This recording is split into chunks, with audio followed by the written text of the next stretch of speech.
recording. Okay, great.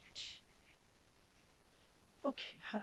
So the first thing is we will what is an API? I know it's a very basic in the first day one, but I just wanted to point out one thing in here. Okay. I hope my screen is visible, right? Yes, yes. Okay, great.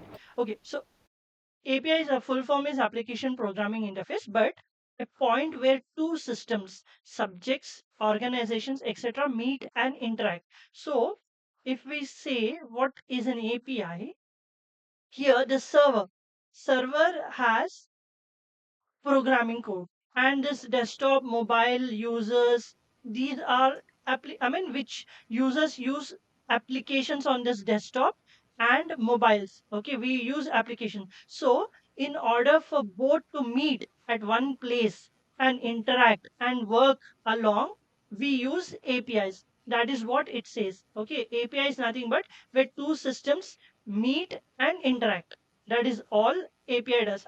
It does a lot of things in that, which two systems in that meet and interact only. API does like a lot of jobs in that, like updating, creation, deleting, and all those things. Okay, so this is all about API. Okay, so let me tell you this.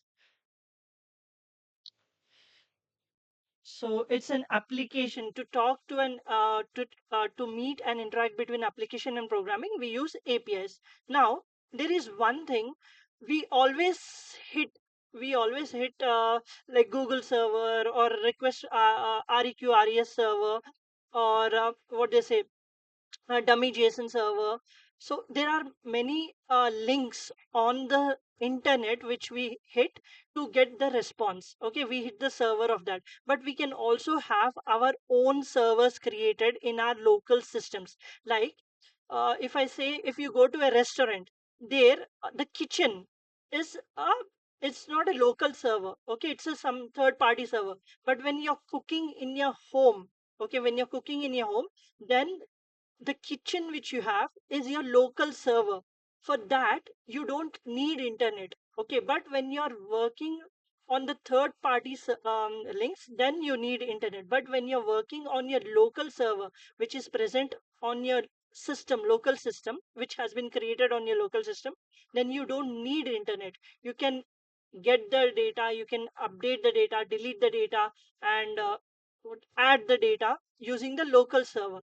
And uh, if I'll provide you one link which explains everything, how to create a local server and how to work on it. Most of the cases you will not work on this. Your company will be having, your project will be having an website like google.com or dummyjson.com or some dot coms. Okay, but at times if you are asked to work on the local servers, then this is a way how you do it. It is the same. It is all the same. Get, post, put, delete, all the same. It is all the same. But it is the only thing you use rather than google.com. You use this link. Okay, this as a URL. This as a URL. Okay, where if I say, okay, if I compare, this is the local server URL. Okay, this is a local. Let me open now. This is a local server URL, and mm,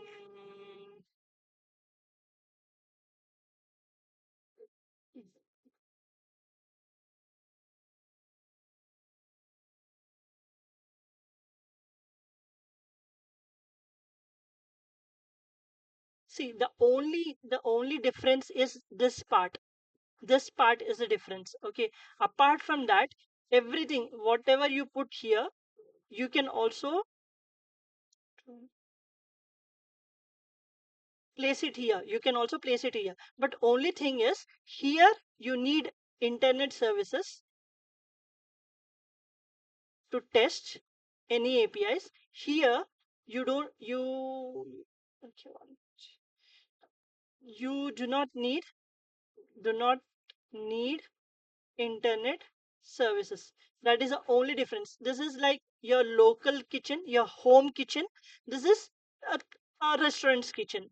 For restaurant kitchen to access any response from the restaurant kitchen, you need internet services. But for a home kitchen, you do not need any internet services. Apart from that, apart from this URL, nothing is different.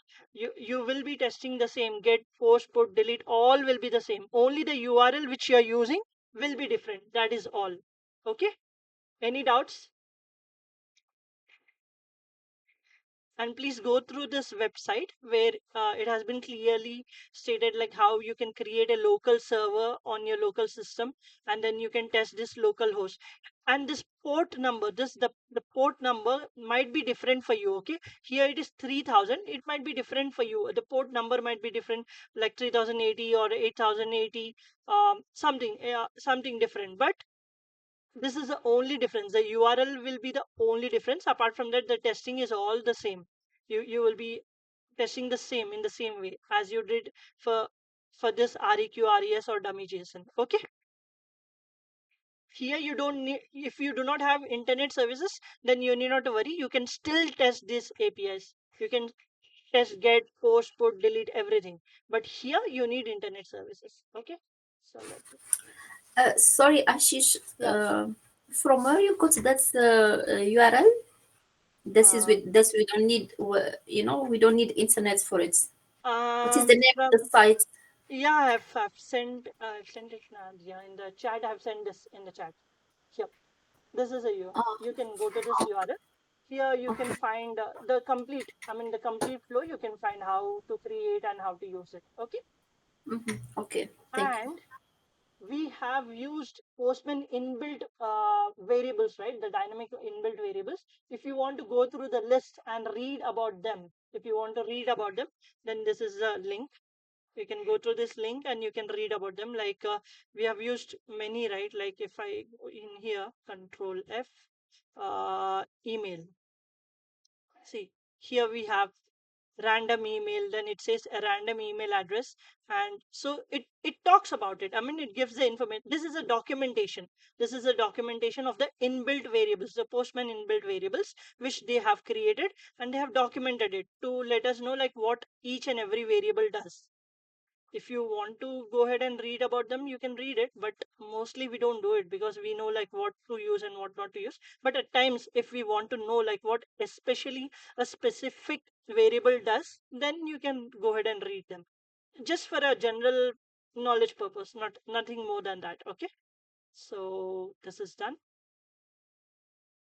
Okay, and one more thing. In some of the companies,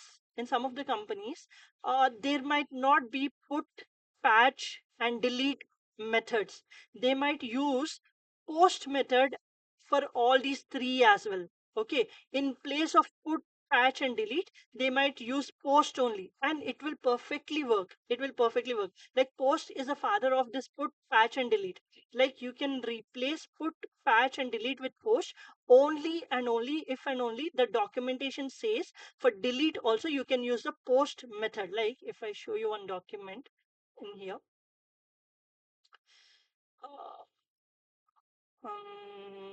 delete, get, this is get, mm, mm, mm, mm, mm, mm, uh, post, get to left, delete. Ha, okay, see, in here we are using delete book, but the method is post. It still works if company doesn't want to create multiple methods like put, patch, and delete, and they want to keep it under one umbrella, the post umbrella. They can do it. Get will be different. Get cannot be replaced with anything, but put, patch, and delete can be replaced with post method. Okay, I just wanted to give this an update. At any point of time, if you come across like they say, okay, you can use the post method for all, please do not get confused. You can use post method for all other three as well. It will definitely work. It will not create any issues. Okay. but the documentation should say that use post method for delete. If the documentation says use delete method for delete and you're trying to use post, then it will not work. So always we need to read documentation. Okay, so I hope this understood. Any questions on that? No, Shish. Great. Okay, we'll come to authorization. But before that, okay, I wanted to say one thing. Okay, now I hope okay, no worries. I hope everyone eats pickle. Do you like pickle? I'm not sure. Pickle? Do you use eat? Do you eat pickle? You have pickle at your home? Like why did I say why did I use pickle? Because when it comes to monitor collections, what it does is Postman monitors enable you to continuously check the health and performance of your APIs. So in the same way, when if you have pickle at your home, especially what we do in our home is we check on a regular basis, like if the pickle is good or gone bad, or how is it taste. And so I mean pickle can stay for 1 2 years or 6 months, I think, mostly. So we do check on a regular basis how the pickle is the taste changed, or has it gone bad, or is it a taste has gone good, or is it is being tasty, or in that way. So same way monitor does for our collections. Okay, if you want to monitor your collection, then go in here, settings, monitors X. Okay, now when I click on monitors, here it says a monitor lets you run a collection periodically to check for its performance and response. Okay, so that is all monitor does. Okay, you can go ahead and create a monitor. You can say revision. Okay, and select the collection. Okay, environment, we do not have any environment, and collection tag can be current. Okay, and if we have any CSV or JSON file, you can upload it. Then you can run this collection when you want to run this collection on how many schedule basis you want to run. You can select this, and this you need not to change. Okay, and this, if there is any error or if there is any performance issue on your collection, then whom it should send an email to, and then stop notifications after 3 consecutive failures, so that your email inbox doesn't get filled with all this failure notifications. This you need not to check, let it be default. Okay, let it be default. Whatever is checked and unchecked, you can keep it in the same way. But here, set delay between requests. If there are multiple requests and if you want any delay, okay, this one, if you want any delay between requests, okay, one request has run, then wait for 1 2 milliseconds, then run the second request, then you can set that. Okay, set this, and you can set request timeout. Request timeout is really not required because it is already there in the settings. Here, if you go to settings, here you have request timeout, so you need not to make any changes here. But yeah, you can keep the delay between requests. Okay, so that one request has run, get like post request has run, then it will wait for the set time over here. If we say 10 seconds, then 10 milliseconds, then it will wait for 10 milliseconds, then it will run the get requests, then again it will wait for 10 milliseconds, then it will run the put or patch request, then it will wait for 10 milliseconds, then again it will run for delete request. Okay, so this is how you can create a monitor, and it will check on a basis where you have set this. Okay, week timer every day 8 p.m., then it will run for every day 8 p.m. And if there is any performance issue or if there is any error in your collection, then it will send to this email, send a notification to this email address. Then you can check and you can come back to the collection and you can see what went wrong, and then you can go ahead and raise a bug, or you can if there is any error from your end, then you can change it and you can recheck it. Okay, this is all monitor does. Any questions regarding monitor? Not. Okay, let me remove this as well.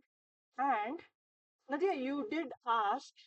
on last week's session that um, like uh, why do we use data driven why do we also use data driven for um, I mean, if there is only one request, why do we use iterations? There's one more reason Yeah. why do we use it?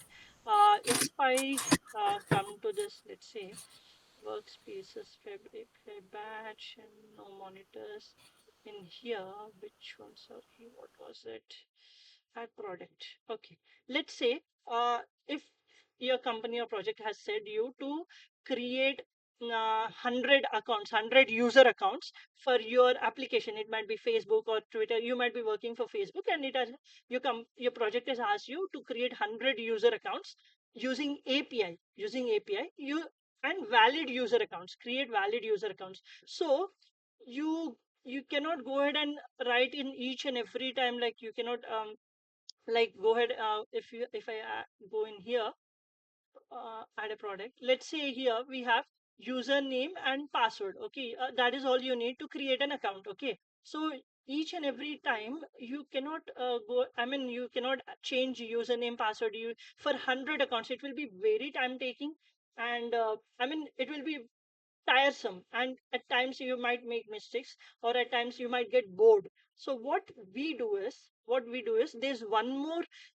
advantage of data driven testing is, like, you create an Excel sheet. Okay, CSV sheet. Yeah, here you need to provide 100 username and password, but this is only once you do it. Okay, only once you do it and save it, and you can use that file, and you can run. If the company asks you to create 300 accounts, you can run that particular one file for 3 times, then it will create 300 accounts. But if you're not using data driven, and you're manually changing over here, and if your company suddenly asks you to create 300 accounts, then you need to work thrice. You need to change the accounts once again, name and username and password. So here, now what I can do here is, if I want to use this title, I want to be use title, and if my company asks me to add around 10 titles for this add a product, what I can simply do is I can create a CSV file, and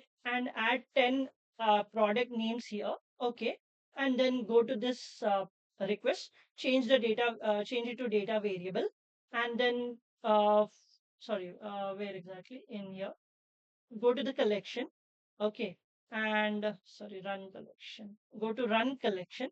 Okay, and what I'm going to do here is, okay, what rather than run collection, we have a folder here, right?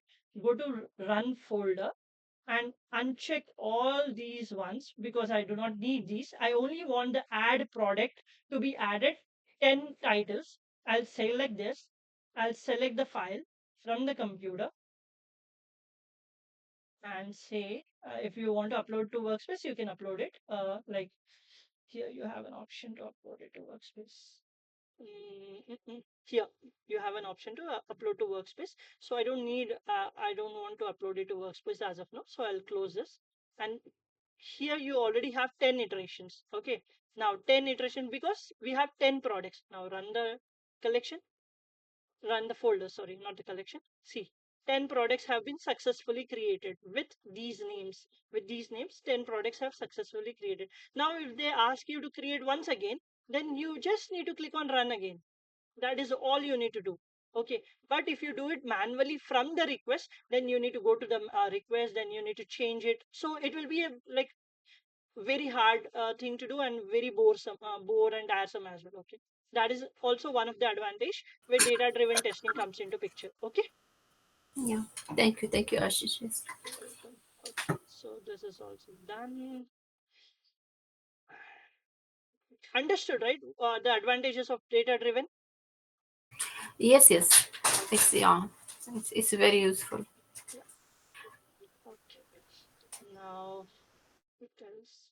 I think it was this. Hmm. Okay, now coming to authorizations. We'll come to authorizations. Okay. On what on previous sessions, I was running one of the requests and it was giving server error. Okay. And we were discussing it should give a different error, but not the server error. But I'll tell you why. Okay. Let me go to that. Sorry, collection testing training. Okay. Where exactly? Here, if you see, let me open the first, the successful one. Okay. And it has created. Okay. Now I'll go to the negative test. Add challenge. And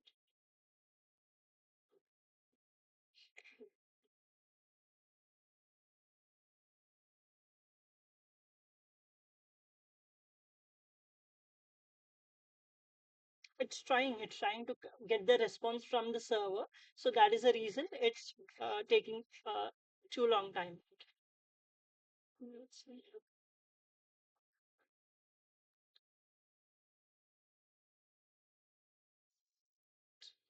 Okay, great.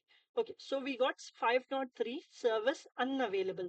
So one thing what I noticed is what I did is here, if you see it's contacts S, okay, but in here I've just placed contact, okay, not contacts, contact. So I'm trying to create one single contact. I'm trying to create one single contact using the endpoint as contact, but not contacts. So when I'm trying to do this, what it says is 503 says is server error. It is a server error. The server failed to fulfill an apparently valid request share collection.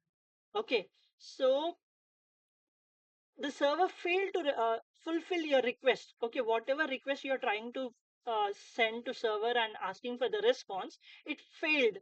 That is the reason it is giving service unavailable. Okay, that is the reason it is giving service unavailable.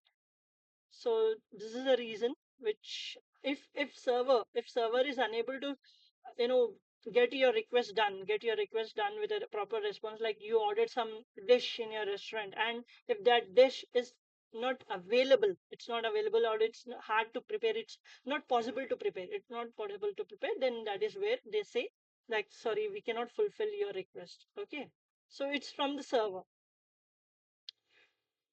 So that is all about. Okay. And coming back to revision.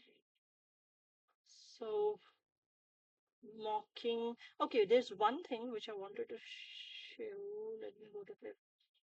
Let's say if someone wants to share the collection, they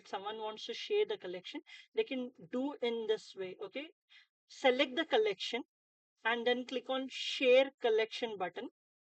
Here you have an option share via API or copy link. Okay, or you can also send an email to a group or name or email a group to and invite to share your collection. Okay, you can do that. So this is how you can share your collection. Like if I copy this link copied, okay, and then you need to share that link to the ones whom you want to share the collection. Then enter this link, they will enter the link, then they will have access to your collection, they'll have this access to your collection. Okay, and there's one, and I prefer to export the collection, export and send as an email, or that will be far better. Okay, because here you might come across issues. Okay, and you can also share via API. Okay, when you click on this here, you need to click on generate new key. When the key is generated, copy this and copy the complete path and then share it. Then you can see this the collection, but this collection you cannot do it. What you need to do is, okay, this is selected, you copied it, then okay, go to revision, whichever workspace you created, click on import, then paste URL here, then that collection is imported here. Okay, So this is one way, like you can share with API or copy link, or you can also export the collection and send it through email. Okay, send it through email with the collection is far better. Okay, so any questions here? How to share? Ashish, we can do this way of sharing also for a folder. We don't need, for example, I want to share only a folder, not I everything. think yes, you can. You Or can. a request also. For example, there is Request, problem. I don't think so. Request, oh, share request. Yeah, yeah, Or you can. You can. But it is only copy link you have. You do not have that share via API. mm, yeah. But Okay. for folder, you do have. Okay, for folder as well, same copy link. And for the collection, you have share via API. Okay. Okay. So that if you share via API and if you provide the link, the complete you generate the key, and once you generated the key and copy complete path and provide it to someone, they can directly import it to their Postman, the complete collection. Okay. So yeah, yeah, it's up to you how you want to share your collection. Okay, and you will also see import complete at the bottom where it says import complete. And there's one more thing I've seen. Let me add this product here. Mm, not that, this one. Recipe. Not here, it is this. Okay, here it is. This mm, where did I think so. Yeah, in console. Mm, no, I don't see it here. There are some very minor updates in Postman tool, which you will come across. I mean, you will come across when you are working on what they say Postman. I've seen a little minor changes in the Postman tool when it comes to body response body or in console. Like nothing. It's like what they say. I mean, you can filter things, you can find things. So I think this is not the find and replace is not the one which I'm talking about. It was something different, which I'm not able to find it now. But I think I can find it from here. Let me see if I can find it from here. Okay. These are the ones. Sorry, these are the ones. Okay, here you have filter using XPath. Okay, and you can search if you want to search something. You can search. So these are the minor things which have been updated. Okay, and you can also copy to clipboard. You can copy the link, and so the response you can copy. So these all things like the little changes, updates have been made by Postman. So if you come across, you can just explore them. Okay, it is just exploring how Postman tool have given new features to its tool and how you can use them. Okay, like if you Uh, want to yeah, go ahead please. uh, yes, back to the, to the sharing, because like some days ago before you talked about it, I said that for collection you can export, you can share it by go to exports is in the list, Yeah. but for folder and requests we do not have this option. Share via API, right? No, not no, for exports. For example, you go to collection more, Yeah, yeah, and you don't yeah. have it. You don't have it. So But if we see, cannot, sorry, go mm, ahead. so how to share it via API if we cannot do it from the list, and we cannot uh, do it from share? You know how? I understood your question. Let me try one. Let me try one. Okay. Okay, WPI. Let me try this folder only. This products folder only. Okay. Mm, okay. Share. I think okay. You cannot do via API. You can just copy the link. Okay, copied. Let's see if we can import it. Uh, Let me try to import it. No, it doesn't allow you to import. So please do not share the folder or the request. Go with the collection only. okay, Go with the okay. collection only because it might create issues. If we try to access that from the browser, let's see what it says. From the browser, it is giving the complete workspace information, which is not good. The ones which we don't want to share, those also are getting shared. So it's always good, go with the export collection and send it, or send via API. Okay, share with the API. Don't go with the copy link thing. Okay, So, don't. so means we share all the collection.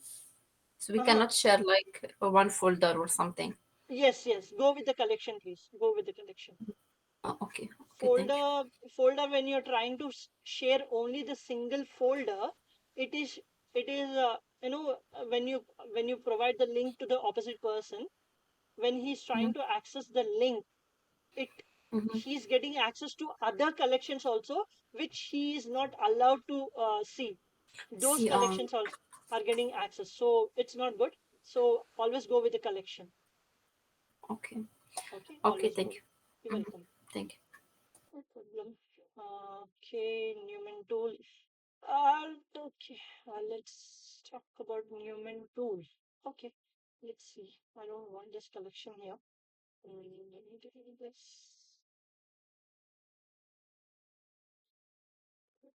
Okay, let me quickly create. I'll add one. Let me go ahead and add this one. Billing address. And yeah, I wanted to see first. Mm,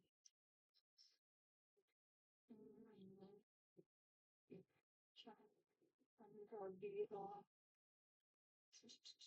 mm,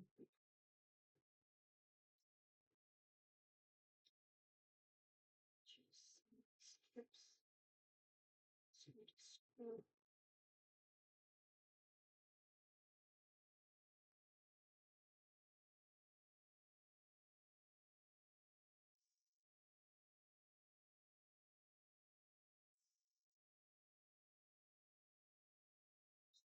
I have all in here.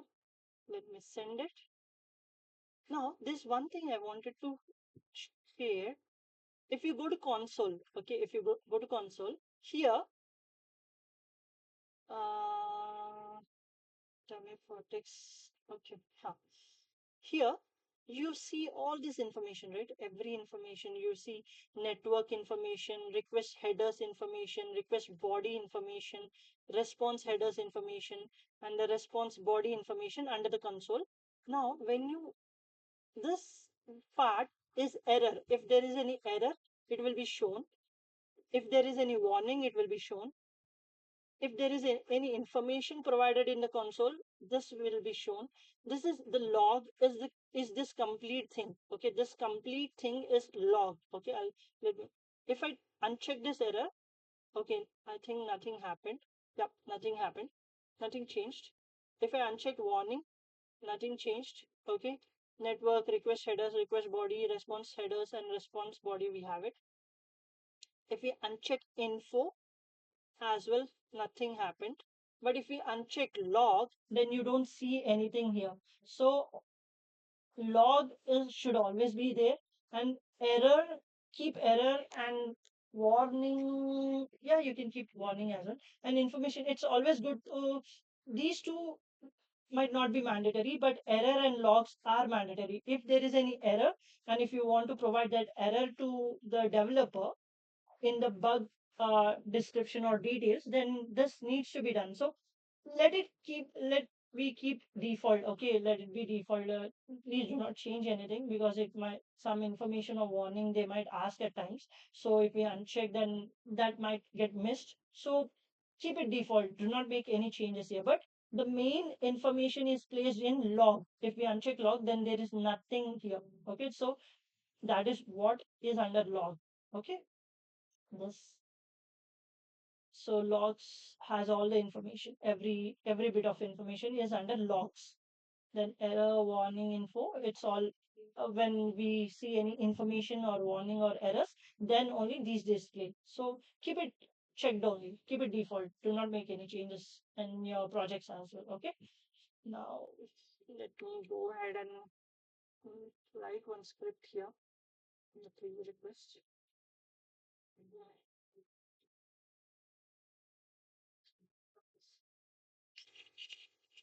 Okay, now what I'm gonna do here is I'm gonna create some variables. Okay, I'll create some variables.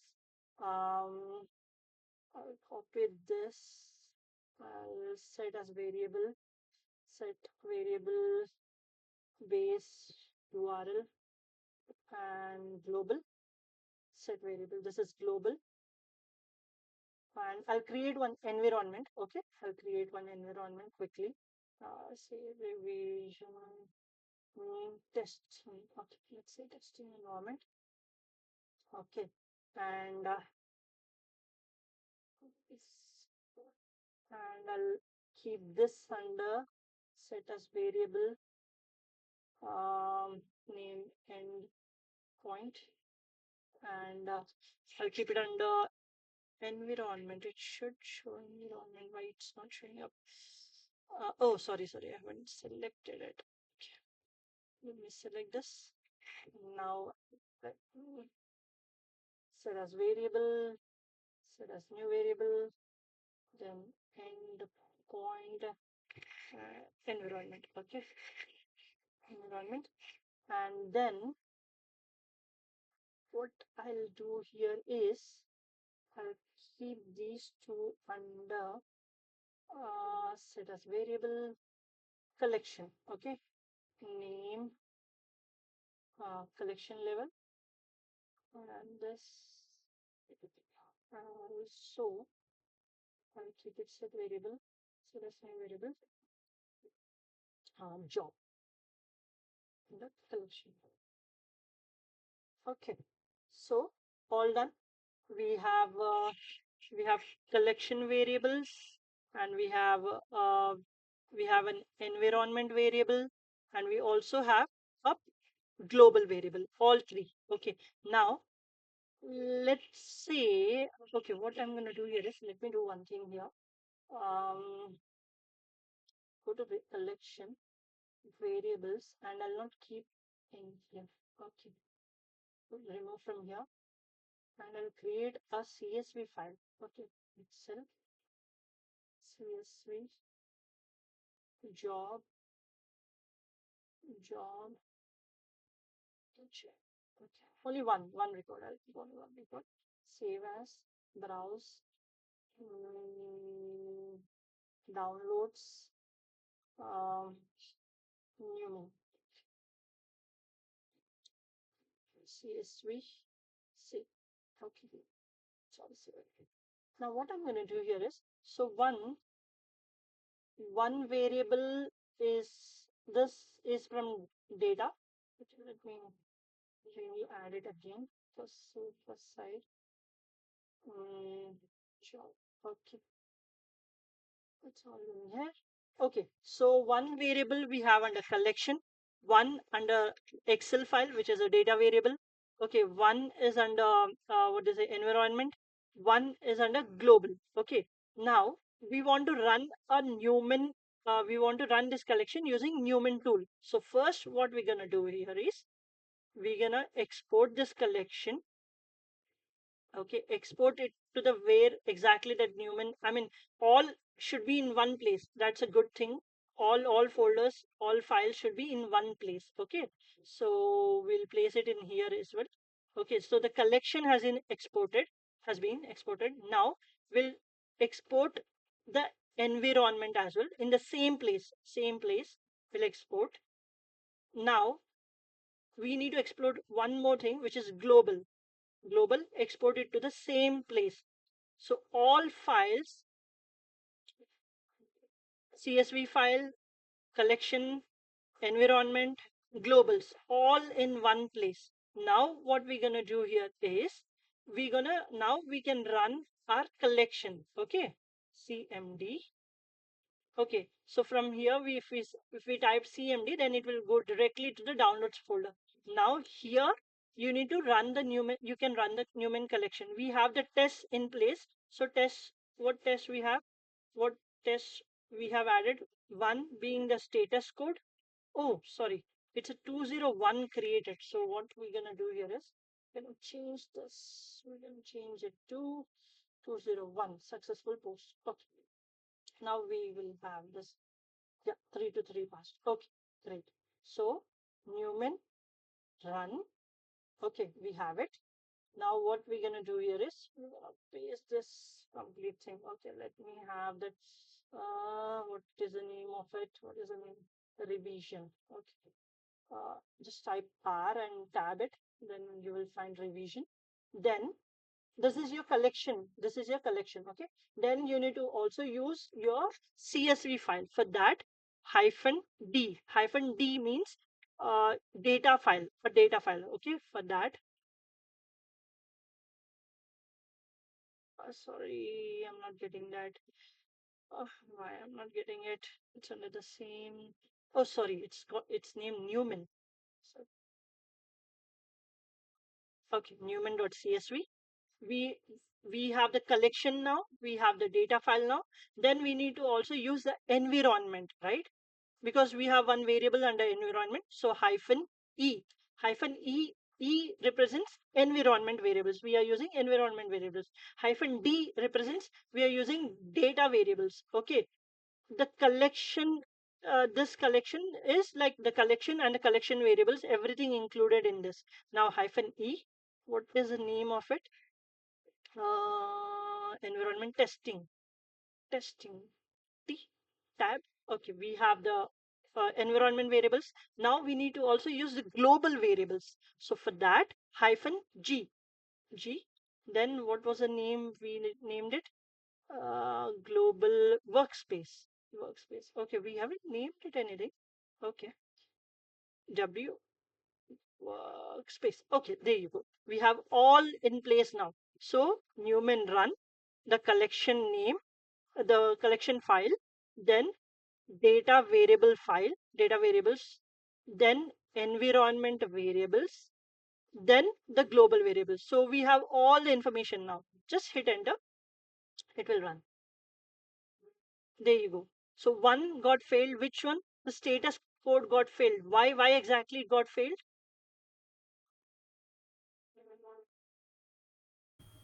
We already changed it in the snippets, huh? Yeah, we changed in the snippet, but why exactly it failed here? Because from the beginning it was not 200%, 200. Yes. See, Oh. we changed here. We did change here. But when we exported the collection, it was 200 over there. So it is an older one. The collection which we have, this is an older one which has 200 in it. It hasn't been updated because we have the older collection which have been exported. Now what we're gonna do here is we're gonna delete this. As we have changed it to 201, we need to export this collection once again. We need to export it. Okay, export to the same place. Okay, exported. Now run. Now we have the updated collection with the updated scripts. Now it will not fail. See, all passed. 3 to 3 passed. 3 tests passed. And iteration 1, request 1, test scripts 2, 3 test scripts 1. Okay, so all passed. So this is how you run a Newman. You run your collection which has data, variables, global variables, environment variables. So this is how you run from the Newman tool. Any doubts? Any questions?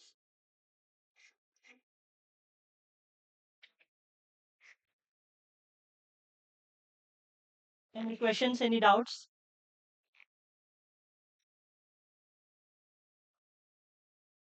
Hello. I think it's okay. Okay. Ashish. Okay, great. So I know practice is needed. Okay. So yeah. So let me. So, but make sure that everything is under one folder, okay? Or you can also create a folder and name it as Newman. Okay. And then keep all the things, keep all the things in here. Cut, paste. and then run it from here. Type CMD uh, in the top, the location, what they say, I don't know what they say, the search bar. Then go ahead and run your command here. I think you cannot Newman run. What was the name of our collection? Revision, right? Revision hyphen D, Newman, then hyphen E, um, hyphen E. What was the name of our environment? Testing. So testing. Then hyphen G, workspace. Then run it. There you go. So make sure that all the files are in one folder or one place so that you'll not get any issues. Okay. So this is all about Newman. So let me remove this as well. Now, mocking APIs. Okay. Before mocking APIs, I want to explain one thing. This is mocking service. Yeah. Yeah. So the APIs that we are testing, like add product, delete product, or update product, or, I mean, it's all divided into small chunks, very small pieces, small chunks. Then that kind of testing is known as microservices architecture, microservices testing. I mean, large application is divided into small parts and services. These smaller parts will communicate using APIs. I mean, add product, delete product, update product, or get all products, delete all products, or add. I mean, everything. It is. I mean, every functionality, every method, every job is divided into small parts, small chunks. Earlier, it was all one at one place. Everything was in one place, but now it has been cut down into small chunks, and we need to test in small chunks and small jobs. That is known as microservices architecture, microservices testing. Okay, that is all about microservices. Nothing more we need to know about it. And what we are doing right now is most of the companies are adapting microservices. They are adapting microservices not only for APIs, but many more areas. They are adopting microservices. Now I heard there's microservices is adapted in. Earlier it was all back end, but now microservices is getting adapted in the front end as well. I mean, back end in the sense where you code. I mean, where you code the backend. I mean, Java. I mean, you use multiple programming languages where you code. But now in the front end as well, where you use JavaScript or Angular, these programming languages, there also microservices is getting involved, is getting implemented. Let's see how far they go. But yes, this is all about like dividing your work into small parts so that it will be easy for you to work. That is all microservices is all about. Okay. Now, coming to mocking. Okay. What mocking is nothing but, before getting the real APIs into the real world or production. Okay, we test it. We create a fake APIs. I mean, fake APIs. In same copy of add product or same copy of delete product. Those we create a fake APIs and we test it from our end to see if everything is working good or not. So that is all what mocking APIs does. See, mock services simulate an API by returning predefined data, enabling you to develop or test against an API before it's production ready or without using production data. I mean, you use your own data and you do multiple things using that mocking. You can go ahead and create your own mock APIs. I mean, examples. How do you create it? Like, how do you create it? You create it using an example. You save it as an example. Then you go ahead and test those mock APIs. Now let me.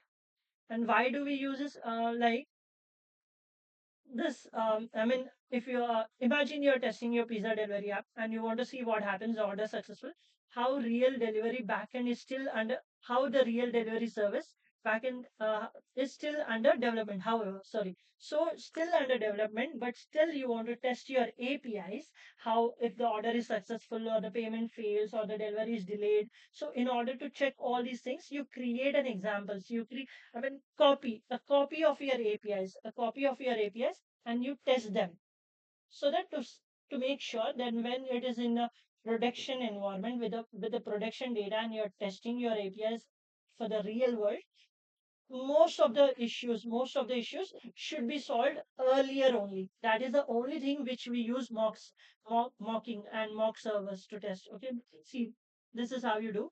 Create a collection. We did create a folder. Okay, let's create a folder. Half folder is created. Then add a get request. Okay, we have added a post request. That is fine.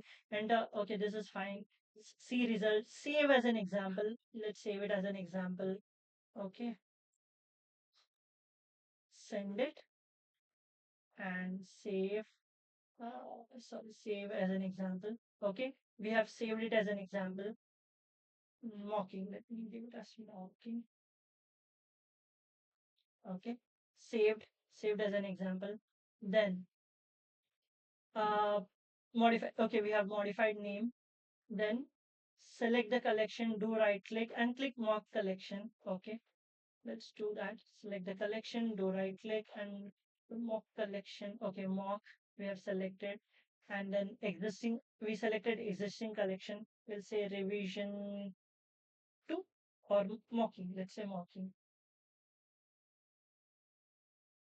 Okay, select revision collection. No environment we'll select as testing.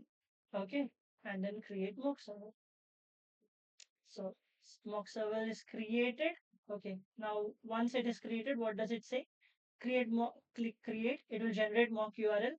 Go to collection, get one folder, create new get request. Okay, enter your mock URL and append it with the get request. Okay, so here what we did is enter your mock URL. Okay. Hmm, let me go ahead and add one. Okay, sorry, where it said collection get collection add. Okay, let me create one folder and let's say mocking one. Okay, we have created a folder. Create new get request. We need to create a post request here because we are using post. So let's say post. And,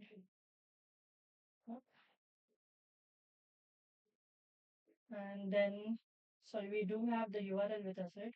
We do have it. Okay. Then enter your mock URL and append it with get request. Okay, that is all we need to do. And send. Copy this. To follow the steps. Okay, send the request to the mock server URL. Okay, let me see if this. Let me see if it works over here in the browser. Yes, error. There's some error. Let me see if it works here. Mm, okay, mock request not double check your method and request path. Okay, we do have the request path. Mm, so, um, to have it on mock servers. Yeah. Okay, there's some issue with the mock. I need to recheck why exactly it's not working. We have all this. So okay, so I'll recheck. But the main reason, but the main thing of mocking is all about a mock server is like a pretend server that lets you test API responses without needing the real backend. I mean, without needing in a sense still under development. The APIs are still under development. Like add request is add product is developed, but the delete and all those things are not developed, or or the back or the programming is not yet connected to the real APIs. Then still you can go ahead and test them to see if there are any issues or any bugs in your APIs. It's like copying your API and faking your API and testing them. Okay, that is all about mock servers. Okay, um, And the most important thing is like you don't rely on third party services. Like the third party services are not required when you're testing using mock server. Okay. And and also, yeah, front end developers can work on the app without waiting for the backend. Like, until the API and everything is not developed, they need not to wait. They can go ahead and uh, continue with the front end work. I mean, when there is an ad product added and you need to check on the front on the website, okay, the product is added on UI or not. That is not required. That can be skipped when you're using mock servers and you're testing your APIs. Okay, go through this session 10 document and see if you can work out with this mock servers. Okay, you can work out with this mock servers. It is used very rarely. I mean, very rarely it is used, but still, go ahead and check. Can you go ahead and work out with this step one, two, three collections and four and five? Okay, there are a lot. Okay, check if you can work out with this. It did work, but I'm not sure why exactly it's not working for the post. But yeah, it should work. I'll check it out. So it's in the documentation 10, session 10 documentation. You will find the mock server. Okay, I think in 11 also you'll find, but 10 is a base. So we are done with mock APIs. Okay, APIs. Now comes the best part, authorization. Okay, authorization. We did see authorization. Okay, we did see authorization. We have worked on a lot of authorizations as well. Let me see the folder. Nothing. Okay. The first authorization which we will be talking about is bearer token. Okay. Let me go with simple tool. Mm, simple tool.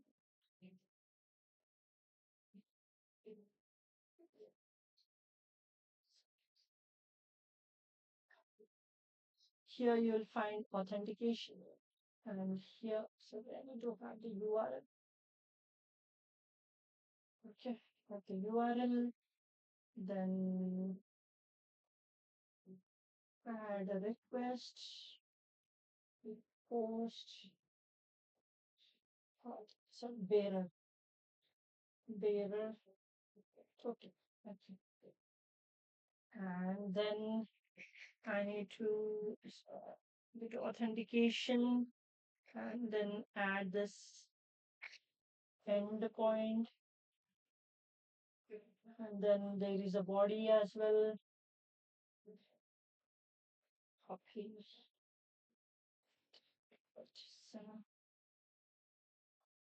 So when you send it, oh, already registered. Valentine is already registered. So the one for this. There is a token created. There is a token created, and this token is known as bearer token. Okay, the documentation says this is your bearer token. Now you can use this token in a subsequent request. Let's select one of the requests. Let's say delete an order only. Let's go with delete an order. Mm, add request and delete order, and we need to select the URL, copy, and then just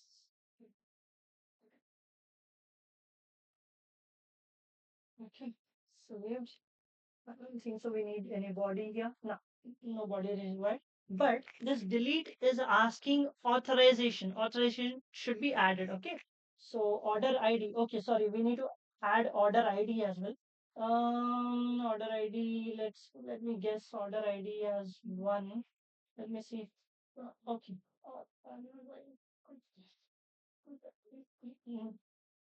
Okay, I need to place it here. Okay. And I need to give the bearer to select bearer token and then give the bearer token value here. Okay. Copy. And then it already created a variable for us, which is good. Save. Now send. Okay, order ID with phone not found, but um, I don't think so. We need to see which orders we have. Okay, let me go with all orders. Single order. We can go with single order. No order ID. All orders. Okay, we go with all. Hmm.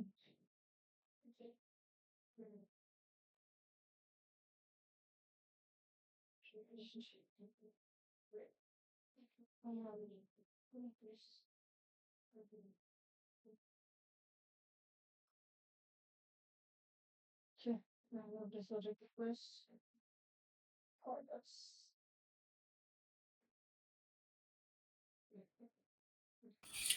Ashish, Yeah, there is too much noise. There is too much noise. noise.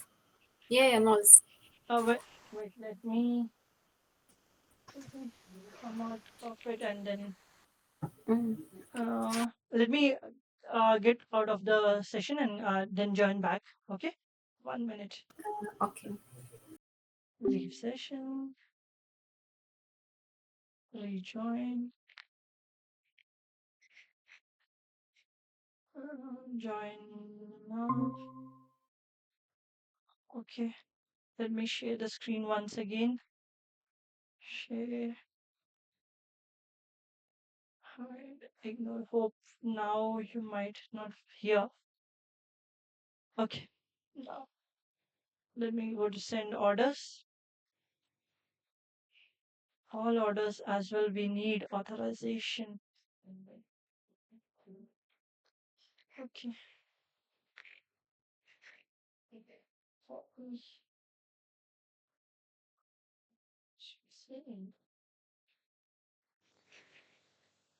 Oh, there are no orders. I think we need to create one order. Oh my god, I need to create one. Return all orders created by the API client. Yeah. Uh, okay, there are no orders at all. Okay, I need to create one then. Hmm. Okay, let me do this. Copy. Let me change this to post because it's almost the same. Raw JSON. Scratch. Tool ID. I'm missing invalid or missing tool ID. You can't hear me? Hello? Sorry. I was on mute. Sorry, I was on mute. I was on Yeah. mute. Yeah. Sorry. It's My bad, okay. my bad. Sorry. Okay. I was just adding the request, so hopefully. Yes, I thought how I do not what's happening. Okay, it's okay. Bye bye. Thank you. So here I mean, I need to go through the complete process, but you understood, right? Like, if we have the bearer token, then those should be added in the subsequent request. Every request, wherever the token is required, you need to add the token over there. Then you can work on those requests. Like, add tool ID, invalid or missing tool ID. Tool ID, we do have tool ID. What did I miss? What did I miss? Oh, I need to provide tool IDs. Okay, integer authorization customer. Yeah, this is a tool IDs. Okay. Hmm. Let me provide a different tool and save. Nah, still it says invalid or missing tool ID. Then I need to get it from the tools. Where are tools? Here I can get a single tool ID. Copy and then uh, add request tool ID. Okay. Mm, paste and tool ID. But here as well I need the tool ID. Yeah, need me to all for this. Copy, paste, tool ID. I need the tool ID. What should be the tool ID? Tool ID integer bar specifies the ID of the tool you wish to retrieve. But let me get all tools. Let me go. Ashish, Yeah, if you want to, yeah, yeah, no need to add a yeah, path parameter. yeah. I'll go with all tools. That's better. Mhm, yes, yes. Yeah, that I was so. I mean, I'm using all the requests which are present in the documentation. That is okay. Thank God, I got one. Okay, great. I Yes. okay, great, great, great. Okay, 464043. Now I can use it here and save it, send it. Great. And delete order as well. No order. Here parameters. I can put the same tool ID and save. They, okay, there you go. No order ID with ID 46. Something I'm doing. I need to recheck the documentation where I'm doing something. Oh, sorry. For order ID, I'm adding tool ID. Tool Yeah, ID. yeah, yeah, yeah, bro. I'm sorry. But you understood, right? Like we once we have the token, we can use that token. As it says, we need to use a bearer token. Authorization should be a bearer token. So in the subsequent request, I have selected bearer token and have given the token value and saved it under collection. So this is how you go ahead and use the bearer token.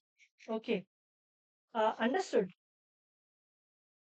This is a token, how you can use the token in the next request. Once you create a token, and wherever the token is need to be used in the next request. Like, let me do it once again.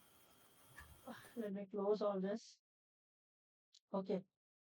First, what we did is we went ahead and created a bearer token. Okay, first the thing we need is authentication. Okay, we need authentication, which is required in all the requests.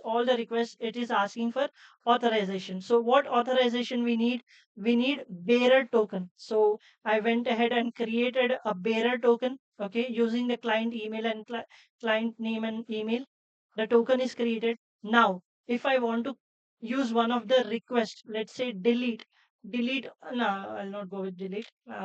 Let me go with create new order. Okay, if I want to create a new order, I need authorization here. So what authorization? A bearer token authorization. So that bearer token we have already created, okay, using the authorization. So what I'm going to do here is I'll go to add orders. Okay, and I'll select authorization, and I'll select bearer token, and I'll add that value, the token value in here. Okay. Now the body, I'll provide the body here, the body which it asks. Okay, I'll provide the body, and then I'll send it. So it's created. So bearer token authorization is used in this way. Okay. So one thing is done. No, there is one, this authorization header, we cannot select it. We do not have an option to select it from here. Okay, I'll show you how. Okay, now let me close this too. And we'll delete this bearer token is fine. Delete. Okay. So the bearer token, you all understood, right? How to use it. Once you create a token, once you get the token, you need to use it in next request, wherever it is asked. Like once the token is created here, okay, once the authorization token is created here, then if you want to delete an order here, authorization is required, which is in a bearer token form. So go to the authorization tab and select bearer token, select authorization tab, select bearer token, and give the value here. Okay. Why it is not saving? I think I need to save it here. Variables. Yeah. API key.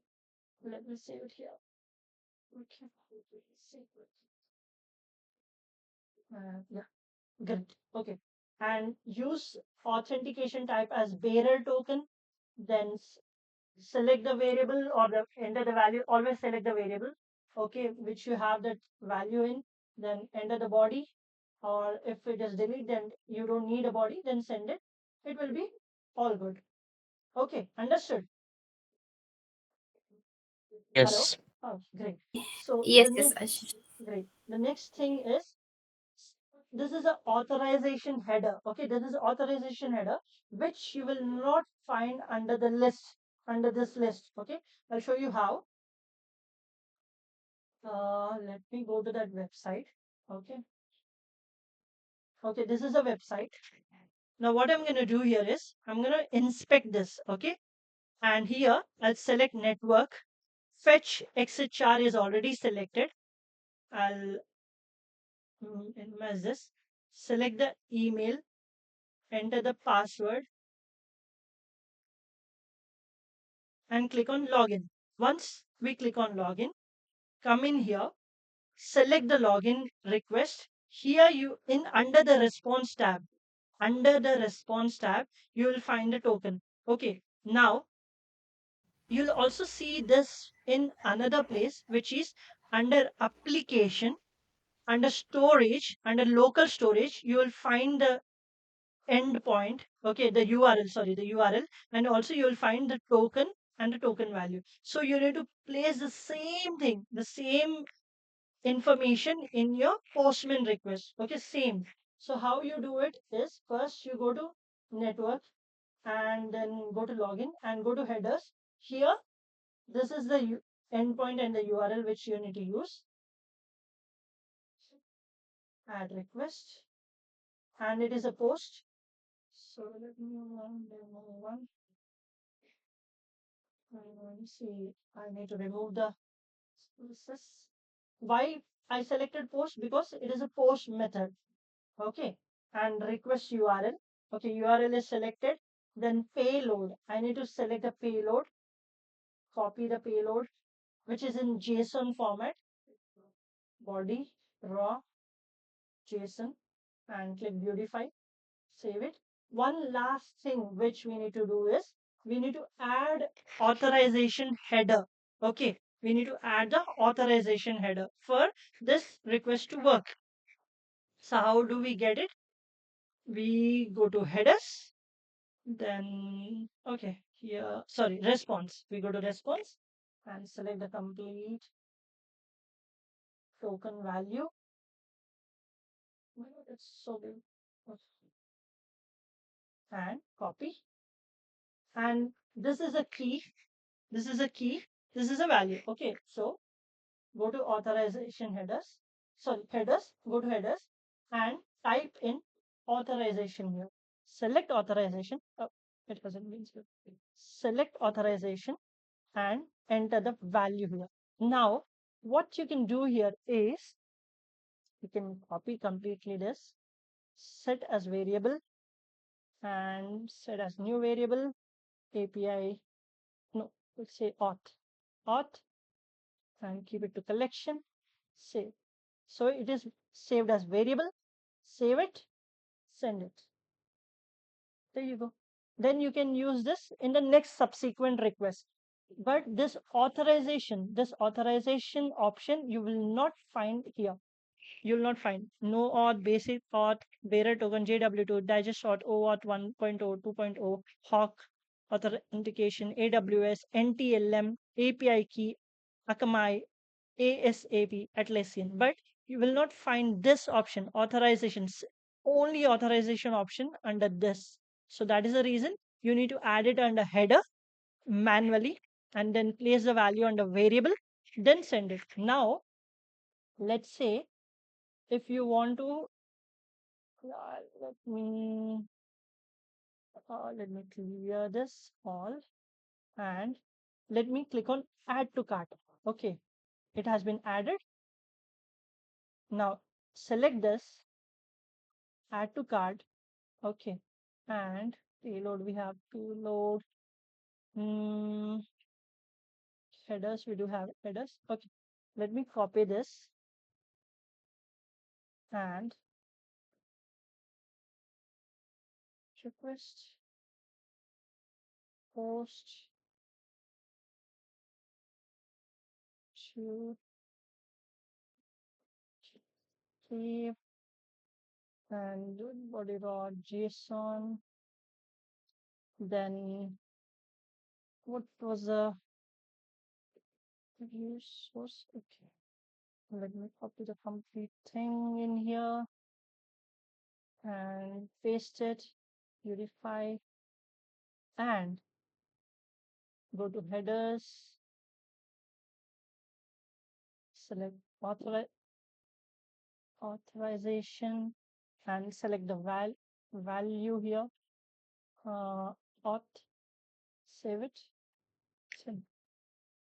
There you go. Product has been. So how we got this product has been added because we have used this authorization token here, so that I mean whenever you know this authorization token, it might get expired. Okay, it might get sorry, not this one, the authorization token which I'm talking about, this might get expired when after a couple of hours, or after, if you log out from your website.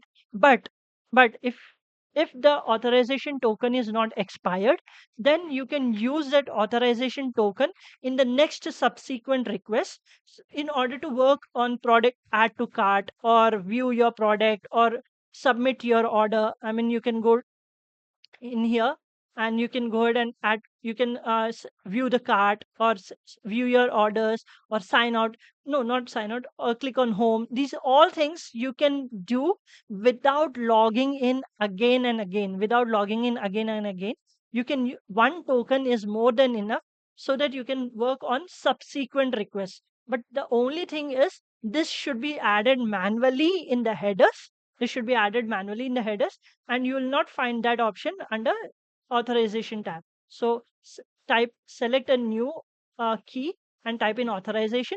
Then the whatever the key that you found, that you save it under variable, and then you can run it. Okay, so that each and every time you need not to log in and then run this. Like, this is a website which we are using, this is a website which we are accessing. So each and every time, when if the website logs out, if the application logs out, then you need to log in again and again. In apis as well, see this, how these two are getting connected, how does the next add to cart request is getting to know that this person is already logged in and already have been authenticated, is using this token. Okay, if you don't have this token, then it will never allow you to add to the cart. See, access denied, no token provided, invalid. So until you have the token, it will not allow. Once you have the token, let's see, product has been added. So token is always important, always important. And what token that we are using, that information needs to be provided in the documentation always, very precisely and very clearly. Okay. So this one is done. Okay. Now we have basic authorization, JWT bearer. We'll go with JWT bearer first. Okay. Because we went to JWT bearer. Okay. Let me close all this. Let me go to dummy JSON.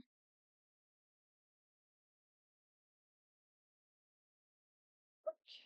We do have dummy JSON. Dummy JSON. And go to docs. And go to authorization. Login tokens. Here, if you see, expires in minutes 30.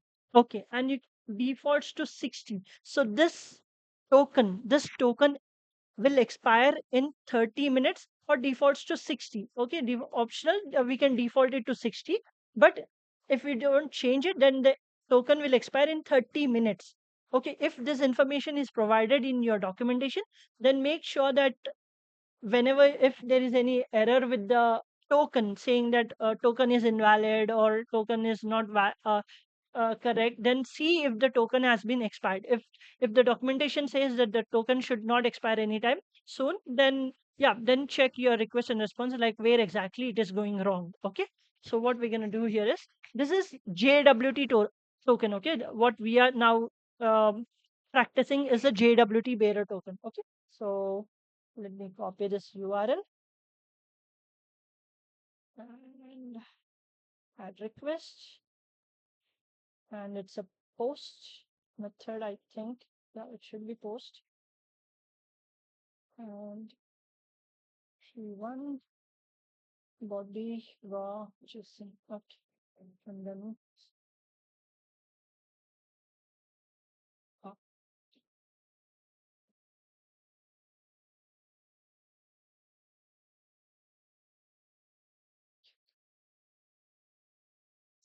it does say expires in 30 minutes. So what all we need to make changes here is first we click on beautify, then we give double quotes here. Here as well.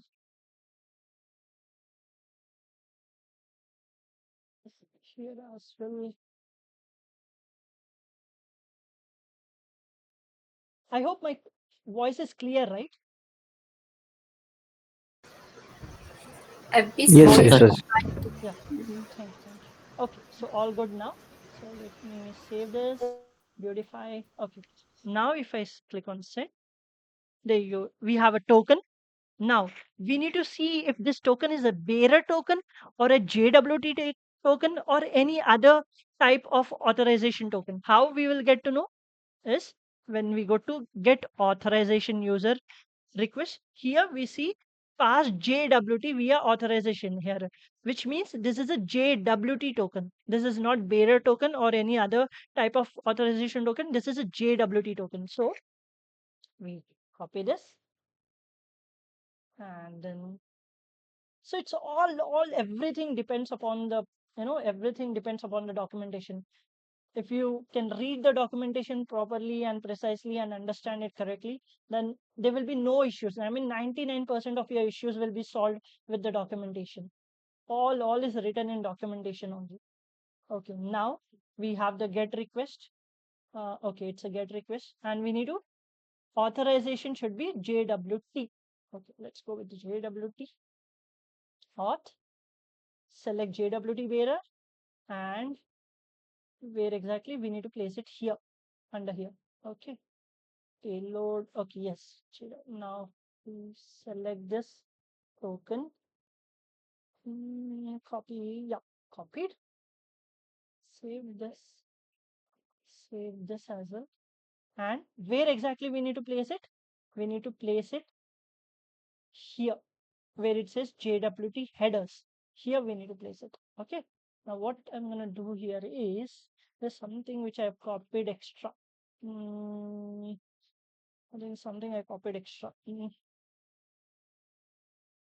me copy it again. Okay. And let me okay, paste it here. Copy and then paste it here. Okay. Still it says something. Did I copy something wrong?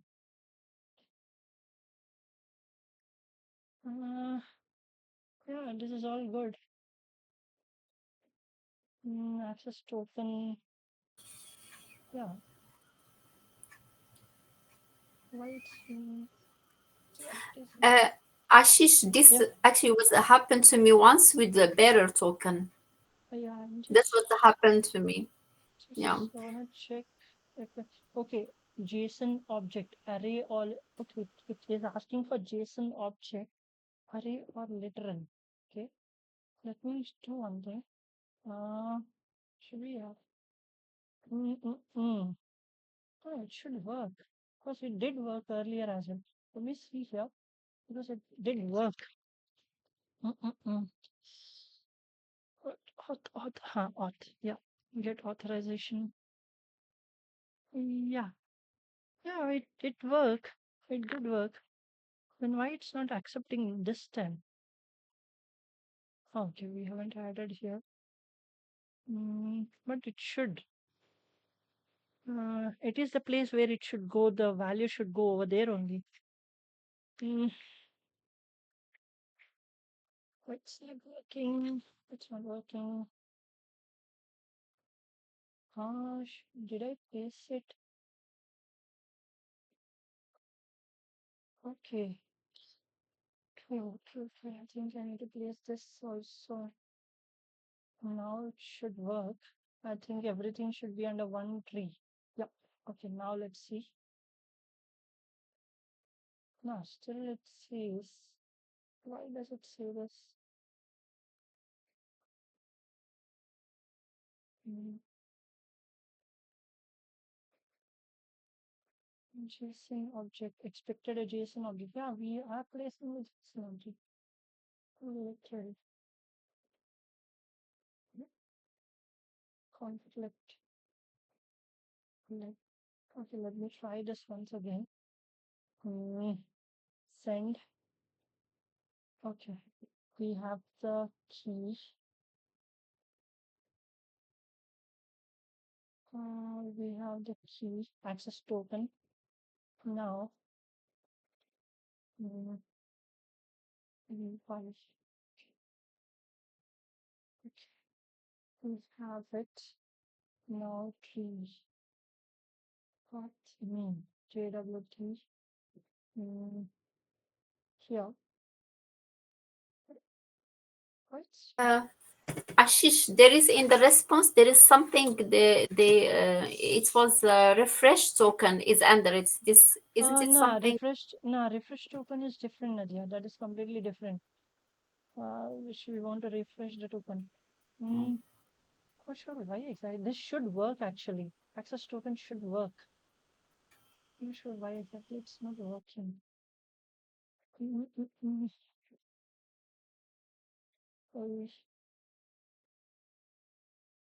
Oh, I think, okay, I think about it. I'm not sure. I think this is what I'm making a mistake. Okay, got it. Okay. Now, copy the complete path. Copy. So this, send it. Okay. No, the problem was I haven't copied this double quotes. I was not giving this double quotes. I was giving the inside information, but not the double quotes. That was the issue. Okay, now what I'm gonna do here is, as this is uh, the token, what I need to do here is I need to go ahead, as this is a token. I need to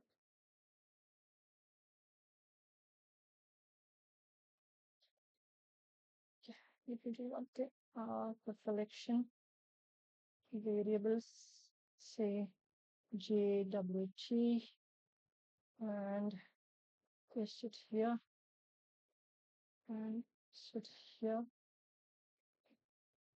save it, then come in here, remove it,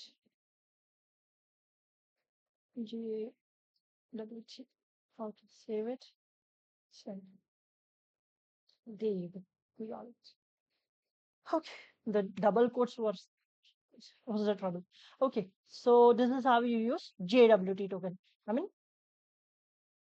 it's asking for us to pass JWT token. So we went ahead and passed the JWT token. We selected JWT bearer and we passed in the variable value.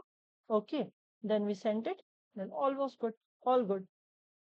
So this is how JWT, same, almost same like bearer token, but yeah, we just need to select a different option, nothing else.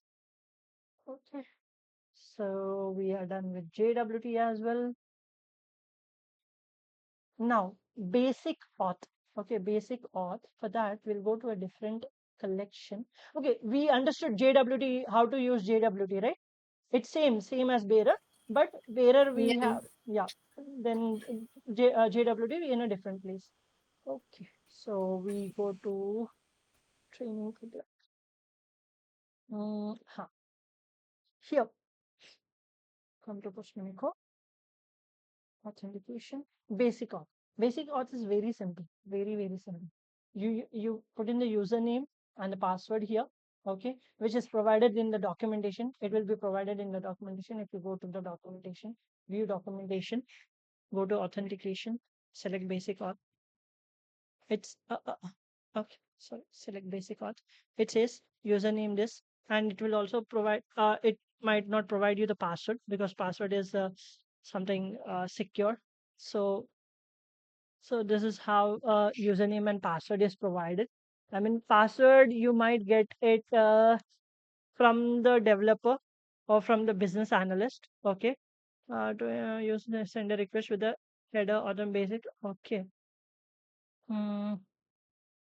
Later half the header values with the default username.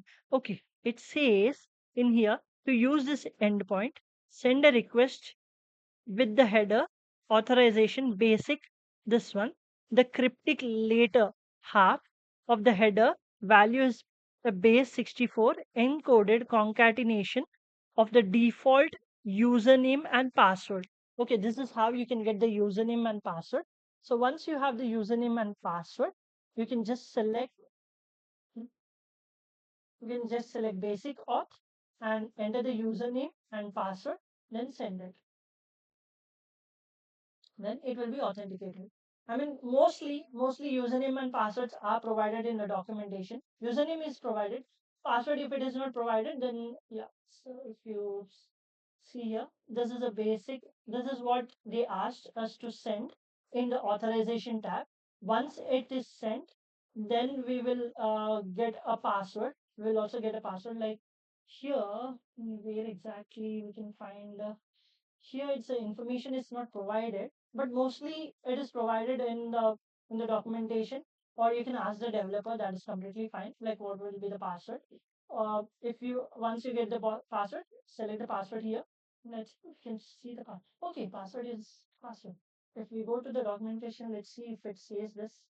Um, we complete documentation and auth, basic auth. Okay, the endpoint is basic auth, otherwise, okay. The cryptic later half of the header value is base 64 encoded concatenation of the default username and password. Using Postman to send this request, you can simply fill in the username and password in the authorization tab, and Postman will do the rest for you. Okay. This cryptic later half of the header value is where did we get this? And we get here. Yes. No, no, we don't get it here. We get it here only. It's cryptic. Do we have that created? Headers, token, cookie. No, we don't. Okay, you might find it in the documentation, like how what username and password needs to be provided. That you can provide it here, or you can check with your developer. Then he will let you know how to access how to get the information of password. Username is provided, but how to get the information of password. Like I think using this authorization and sending the value, there will be a base 64 encoded. Uh, thing which will be created, which is not getting created. Let me see in console if we have now console request body. Mm, nope, nothing has been created here as well. Request for this nothing. Nope, nothing. So it might be. So you need to check with the developer to get the password. Right. So this is how basic auth is done. Just you need to provide the username and password. That is all. Basic auth. And for digest auth, it is the same. For digest auth also it is the same. You select digest auth and select username and password. Nothing else. You need not to provide this information. Okay. If and only if documentation says that you need to provide this information, then only go ahead and provide the information. Or else you can leave it as default. Now let's read this one. Let's see if this gives any information about the password. Uh, complete documentation. Authorization, digest auth. Okay.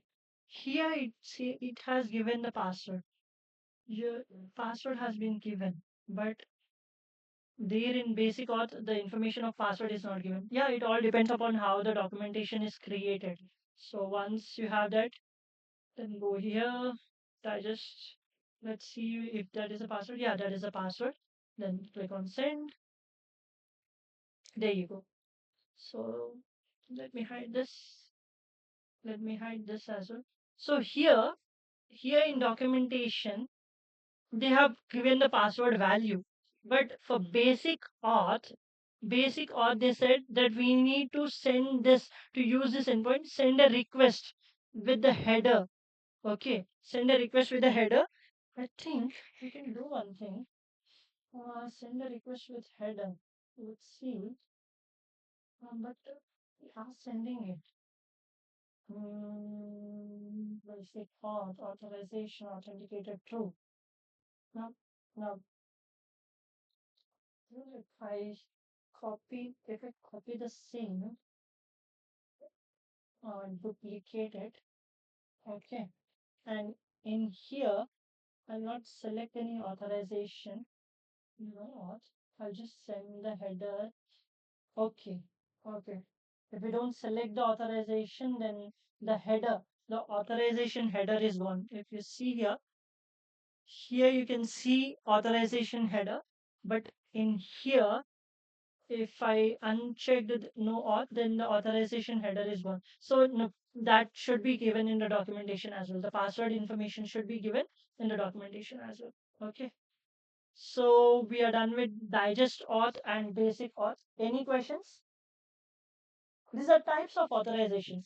These are types of No, authorizations. Ashish, all good. Yeah. Okay, great. Now there are two types of authorizations, which is OAuth 1.0, OAuth 2.0. 1.0 is outdated. You will not find this authorization type used anywhere in the latest APIs getting created. Okay, you will not find it. And OAuth 2.0, we will discuss this in automation. We'll come across this OAuth 2.0 in when we discuss when we start sessions on automation. There we will discuss about OAuth 2.0. Okay, so what all authorizations we discussed? One is basic auth, bearer token, JWT bearer, digest auth, OAuth 1.0 outdated, OAuth 2.0 will be discussed in automation, and then Hawk, AWS, Hawk I got it, but AWS, NTLM, Akamai, and ASAP.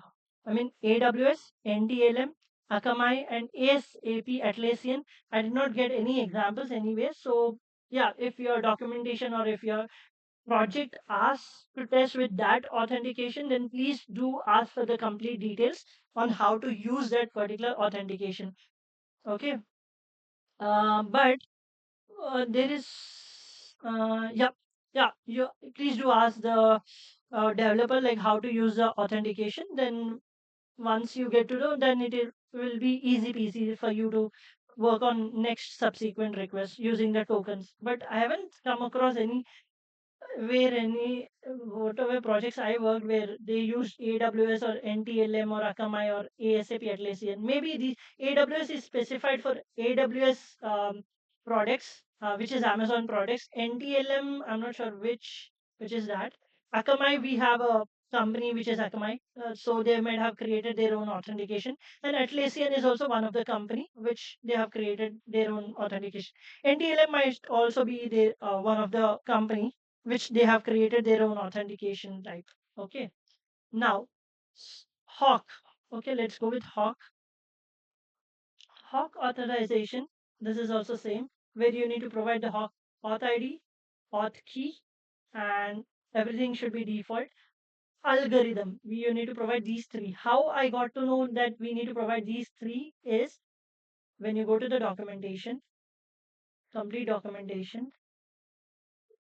authentication, Hawk authent. Here they have provided every information. What is should be the ID, what should be the key, what should be the algorithm. Okay.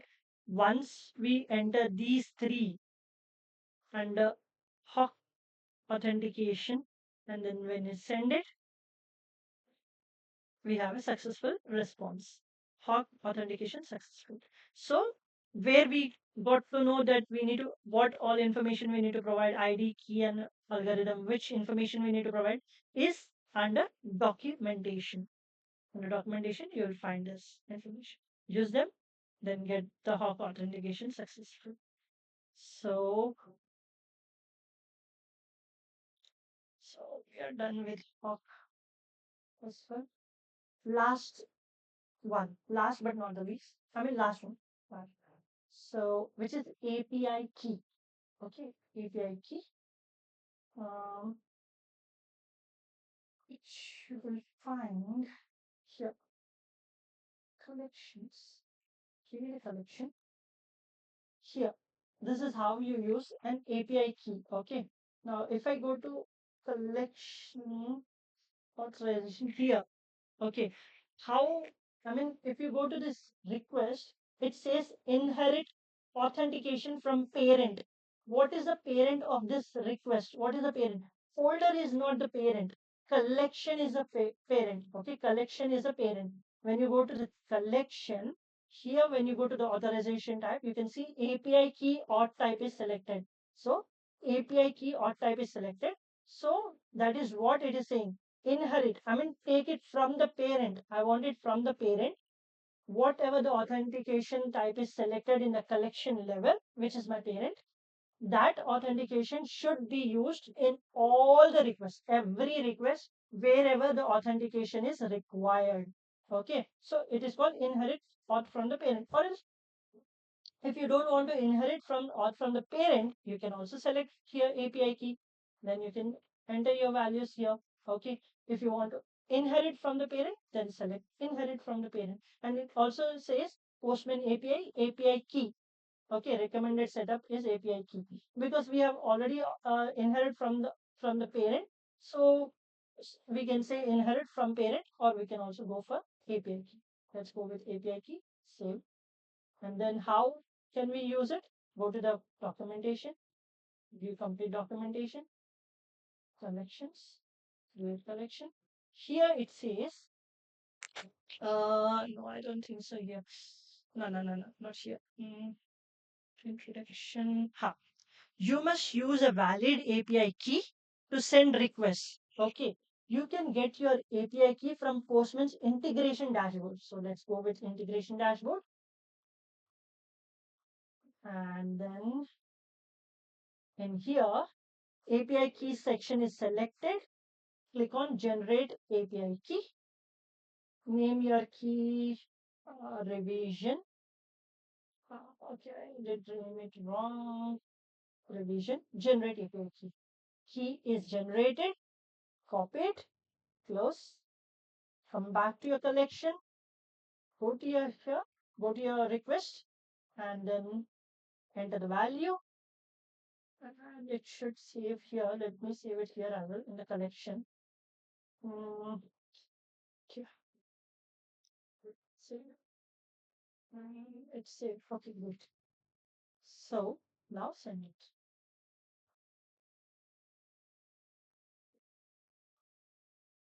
There you go. It is successful. How you got generated? How you got to know like how and where you can get the key is from the documentation. When you go to the documentation, it says clearly says you must use a valid API key. And how you can get a key? You can get your API key from integrations dashboard. Click on the link. It's already selected. API keys section is already selected. Just click on generate API key. Once you created a new API key is generated, use that particular API key in your request. Every request you can use it. And that now you can go to get a collection here also. Um, Authorization. See, the value is already in here. Delete a collection. Authorization. Value is already placed in here. So this is how you can use API key type of authentication. Okay. Any questions? Any doubts? Any questions or any doubts? Any queries?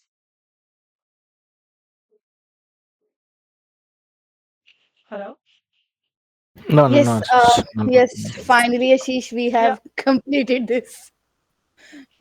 Was that a question or a query or No, no, no. yeah? I'm just appreciating.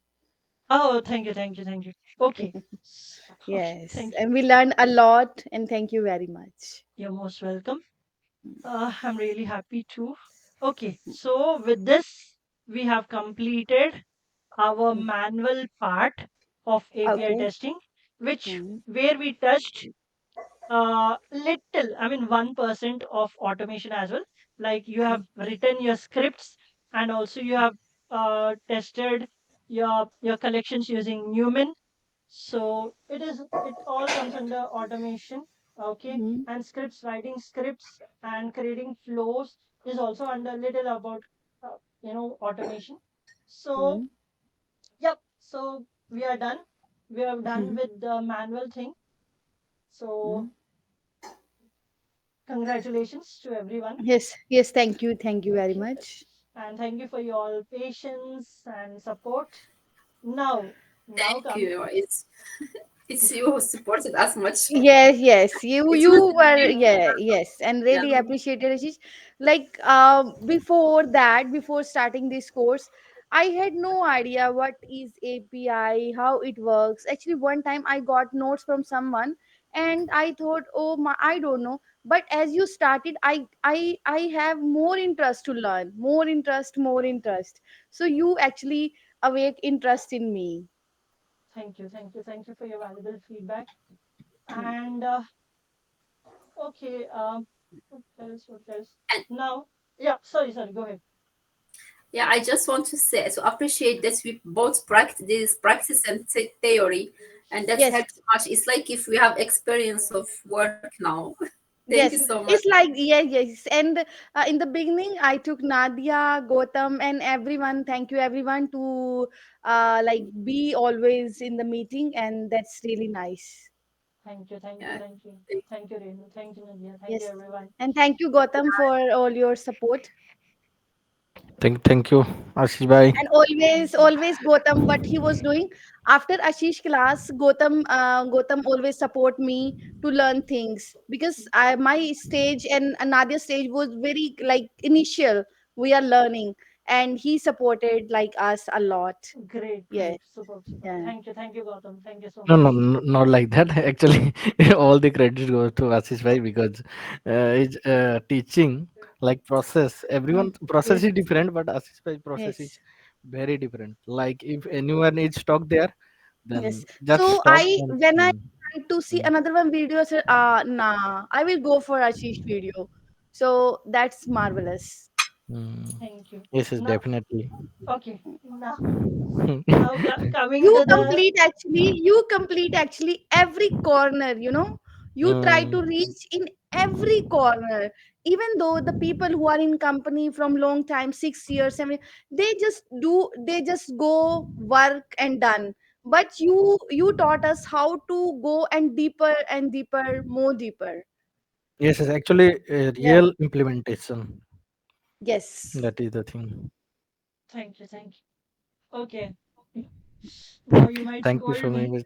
You're Mm. welcome. Okay, you might everyone might scold me. Okay. I will No, no, just no, no, no, no no, no no no. no no. No, no, I no. haven't completed my statement. I'll complete my statement, okay? Okay. I will start. I will Mhm. start automation real soon. Very very soon. I will be starting very soon the Mhm. automation training. Mhm. But those YouTube videos will be private. Okay. The reason being, the reason being, until I get the collection, until I Mhm. get the positive flow collection and the combined flow collection, those videos will not be shared. The reason being, if you're not good at manual, learning Mhm. automation will be it will be lost cause. So the the manual thing is really, really, really base and really important. And Yes. I know people do skip and they jump into automation, but it will be really difficult when you work on real projects, when they Yeah. ask you to do automation, and if you don't know the base of manual, then at Mhm. that point of time you will come and see the manual videos. It will be like real hard time. It will be very hard Mhm. time. So Mhm. rather than that, i I always see we should go in a easy flow. We should go in a easy Mhm. flow, and that is how the teaching and the learning should be. Okay, like Mhm. okay, we jump into automation, then okay, we don't know the base at all, and then we come to manual, then we completely forget automation. Then again we Mhm. go for the automation videos. It will be really Mhm. difficult. I mean, it will be like to and fro things, which is not required, which is really not required, because any testing or any programming language is very easy if you go Mm-hmm. in a flow and if you understand Mm-hmm. it in a flow. If you go, Yep. yeah, if you do jumpings here and there, then it will be really hard for everyone, for me as well, okay, for everyone, so go with the flow. And once I get the, yeah, once I get the collections, then yes, those will be shared, those videos will be shared. But yes, the reason being, I know that I'm not thinking about making it private, but still the reason is, okay, that's, let's see how it goes. And okay, one more request, if you have any comments, please do comment in my YouTube videos if needed, Yep. if you think Yeah. Yes, there are Ashish bhai, comments Yes. are, actually Yes. yeah. definitely we should be Mm, keep it private mm, because mm. in our group 50 plus members are there, No, no, but no, only 3, 4, 5 people are only attending. no, no, it's not about Just like attending, Gautam. It's not about attending. I'm not worried about attending. They are no, watching no, no, videos. Ashish bhai, actually my concern is not that like if you are not serious about sessions, No, no, if some recording people is there, are, anyone maybe. yeah, some people are watching only videos because they, I don't know, they Working have their own professional are personal, there, yeah, but they have personal reasons. But mm, if you don't know the flow and if you jump into automation, you will be completely lost. That is the thing, which I Yes. really Yes. don't want Yes. to happen. I mean, And we are in a Ashish, very good flow. yeah, yeah, yeah. Yeah, you Yeah, please continue. no, no, And no, one done, thing, done. Ashish, what, yes, yes. So what I was thinking that when Uh, you take after completing your session, mm, it's just a general like it's general thought that mm, when we listen that either me or someone speaking mm, in between, that mm. completely later it's become boring, you know. So once it's Q and a session should be different. I think so. But If you Renu, take in between, yeah. yeah, Renu, but see what happens at the Mm. last. If I take it at the last, it might miss. The question might get missed, or you might Yeah, forget it. you're right. So yeah, Yes, right. that is Hmm. okay. That is okay. If the session Hmm. goes lengthy, that is completely fine. I'm not. Hmm. I'm completely okay with that. I'm not worried at all. Yeah.